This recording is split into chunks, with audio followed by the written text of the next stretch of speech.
Okay, one of the things I've been enjoying on social media, even though I usually hate Instagram, is asking people questions and also asking people to ask questions.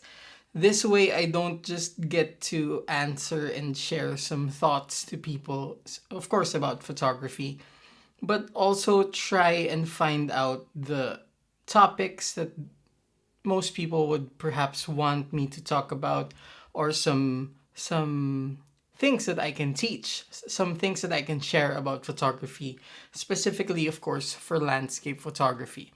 I recently did this question post or story that basically asks people what intimidates them about landscape photography.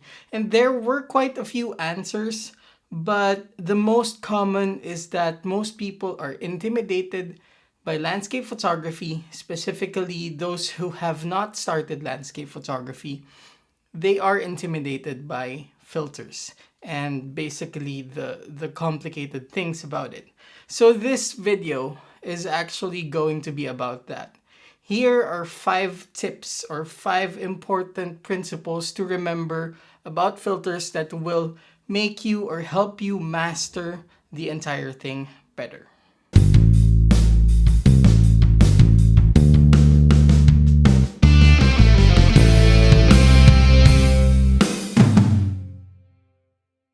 Okay, of course, if you are new to the channel, my name is Nicco Valenzuela.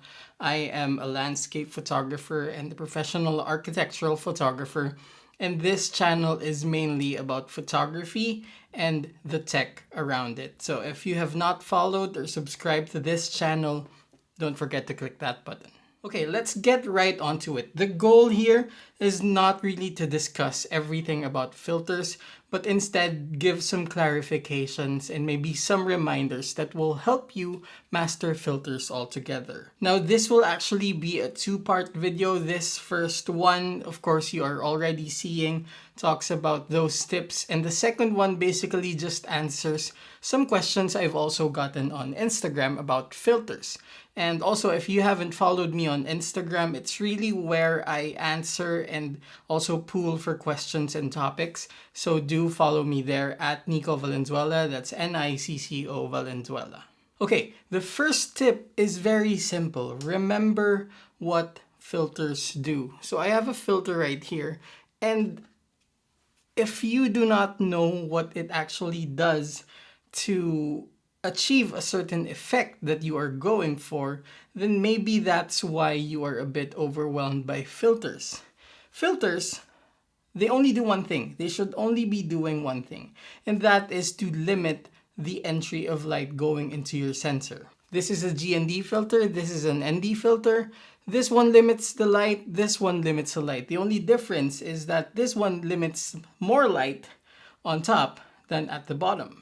So that's the only difference. So the easiest lesson to get out of that is that if there is not enough light to begin with, you don't have to be using filters. And of course, this answers surprisingly one of the most common questions I get. Do you use filters at night? Now, there are instances where there can be a use for filters at night. I will talk about that maybe later on. But generally, we don't use ND filters at night because to begin with, there's not enough light around, and you can do long exposure already without having to limit the amount of light.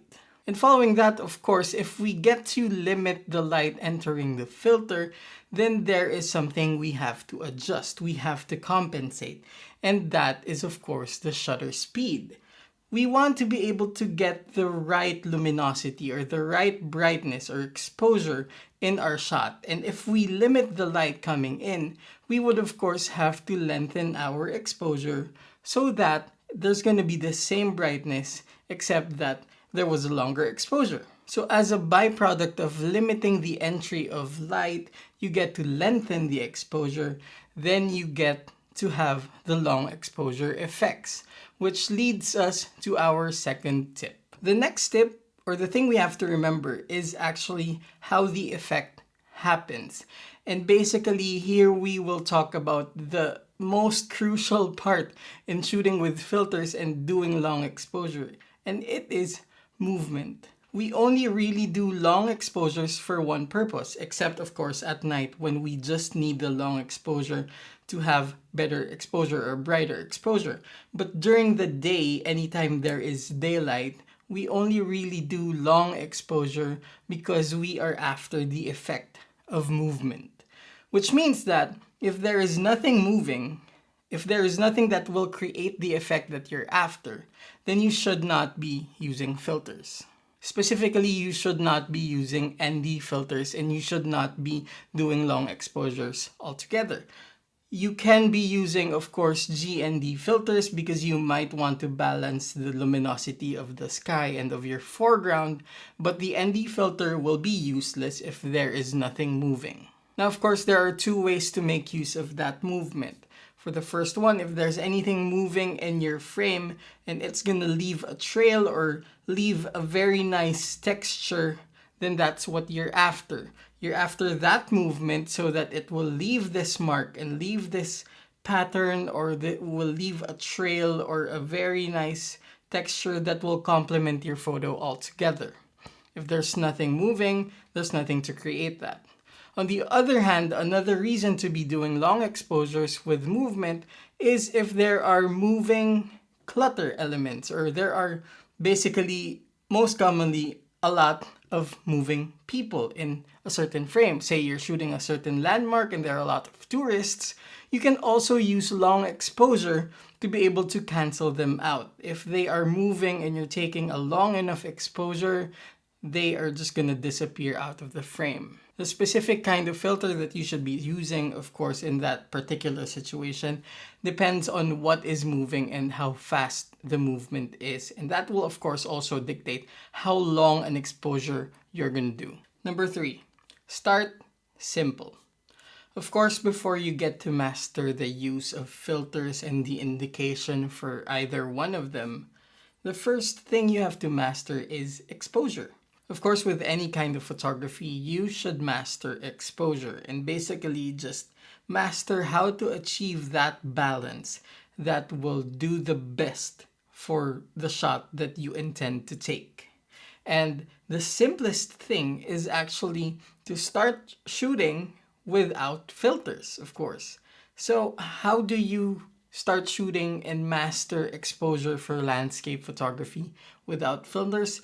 Well, there is this magic hour in every day, actually 2 magic hours in every day, wherein you aren't really gonna need any filters. Now, it depends on where you're located, because here in the Philippines, this magic hour only happens for about 15 minutes. Now, in any case, when you get to shoot within the blue hour, which is basically the time after the sun sets below the horizon, there is relatively a balance between the luminosity of the sky and of your foreground. This means that the sky is, of course, not too bright because the sun is below the horizon, but it also is not too dim because the sun is also still casting just a bit of light onto the sky and actually giving us the color blue. And this way, the luminosity of the sky is not too far from how bright the foreground is. And if you master how to achieve what you want to achieve during that time, then it's going to be much easier for you to start shooting with filters later on. After you've mastered shooting during the blue hour, then you can start experimenting with brighter situations, of course, during the daytime. So another perfect way is to actually start shooting before sunrise, then keep shooting after the sun has risen, meaning that it's actually bright enough now to start using filters, because the transition that you witnessed and you just kept shooting is actually gonna help you adjust as you are playing around with your filters. So the most important thing is actually just play around with your filters and just get used to the effects that they do. Number 4 is also related to number 3. Say you're shooting during the sunrise, the sunset, or maybe even during high noon, and your goal is to start using the filters so you can do long exposure. your first step is still to shoot without filters. And this is because you want to know your base exposure. You want to be able to set your ISO as a priority and your aperture as a priority. And of course, in landscape photography, the most flexible setting or aspect is actually shutter speed or exposure time. Of course, given that you have a sturdy tripod to put your camera on. So what you first do is find your base exposure settings. And basically, you want to find the settings that will give you the right kind of brightness that you want to achieve. If you have your base settings, then you can start shooting with your filters and actually lengthen your exposure. You're not going to touch the ISO anymore. You're not going to touch the aperture anymore because you want to keep that in the setting you originally wanted, because you want cleaner images and basically sharper images with the aperture. And you're only going to adjust the shutter speed.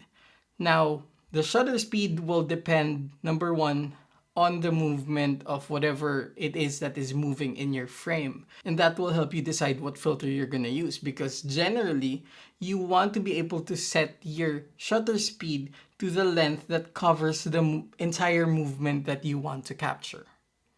Now, if we're going to go mathematical with this, of course, say you've already found the filter that you want to use. You want to use, say, a 3-stop ND filter or an ND8. You get your base shutter speed or exposure time and multiply that to 2 raised to the power of x. X being the number of stops. Meaning that if you're using an ND8 and your base exposure is 1 second, then of course it's going to be 1 second multiplied by 2 times 2 times 2, 2 to the third, that's 8. Meaning that your base exposure that was 1 second without the filter is going to be an 8-second exposure with the 3-stop ND filter. But of course, there might have been changes with the brightness of the environment altogether, so you're gonna have to be flexible with that. In any case, that formula is gonna help you calculate the actual exposure time that you're gonna have to set. Now, if you don't want to be doing the math, there are other ways. Of course, later on, you're gonna be more familiar and you're gonna be able to kind of approximate the settings that you're gonna need. And also, there are applications on your phone that can actually help you calculate that. I personally use the one made by Myops because that's also the brand of the camera trigger that I use. And basically, it uses your phone as the remote and you just input all the details and it's going to give you the right exposure.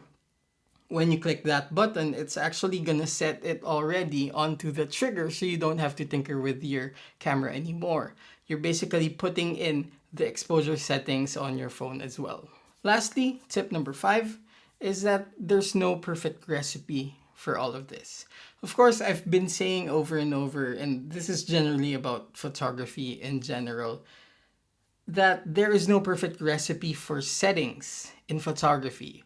Meaning that if I shoot the Grand Canyon at sunset and shoot with 30 seconds f16 ISO 200 and tell you that you can use the same, it does not mean that if you use the same settings, you're gonna get the same shot. Of course, the light changes every single minute or maybe even a few seconds. So even if you're shooting right beside me, the moment I've told you the settings that I'm using, the light may have already changed. And that's something universal in photography, not just in landscape photography. The settings that people post online is pretty much useless if you're not talking about a controlled environment that can be replicated by the other person. So no perfect recipe in exposure. At the same time, there's no perfect recipe in the filter combinations. Of course, what works for me can also work for you, but there are also other ways, which means that you don't really have to get every single variant of filter, and you don't have to get every single variant of filter that I have or anyone else has. You just need to find the right combination for you. For example, if you want to do relatively short slow shutter exposures, you want to do 3 seconds, 6 seconds, depending on how bright it is. You can either do that with a 3-stop or a 6-stop, and you don't really have to get both for the same effect. At the same time, if you want longer exposures, you can either do that with a 6-stop if it's a bit dark already, or you can do that with a 10-stop. So not really a perfect recipe altogether. And of course, I also do use 15-stop ND filters, and that is something I use when it's very bright outside and I want to do exposures that are maybe 3 or 5 minutes long. But you can also achieve that, say, with either a 10-stop combined with a 3-stop or a 10-stop combined with a 6-stop, something similar. There is no perfect recipe. What's important is, of course, again and again I say this, what's most important is that you know the effect you want to achieve. And with that, you know how to lengthen your exposures to achieve that effect, and you're not going to be confused about filters altogether. So there, I hope those 5 tips somehow made it clearer for you in terms of using filters for landscape photography. Of course, again, there's another video coming that basically just answers a lot of the questions that I get about filters in landscape photography that will also help clarify things and make it simpler for you and hopefully less intimidating. So if you're someone who's already trying landscape photography, it should really help you kind of bridge that learning curve. And if you're someone who has not tried landscape photography, I hope this inspires you and just breaks down that wall that keeps you from trying landscape photography, because believe me, it's for me, it's the best thing ever. Again, my name is Nicco Valenzuela. If you have not subscribed to this channel, click that button. And of course, don't forget to share this with your friends if you like this video. And if you have any questions, the comment section is open.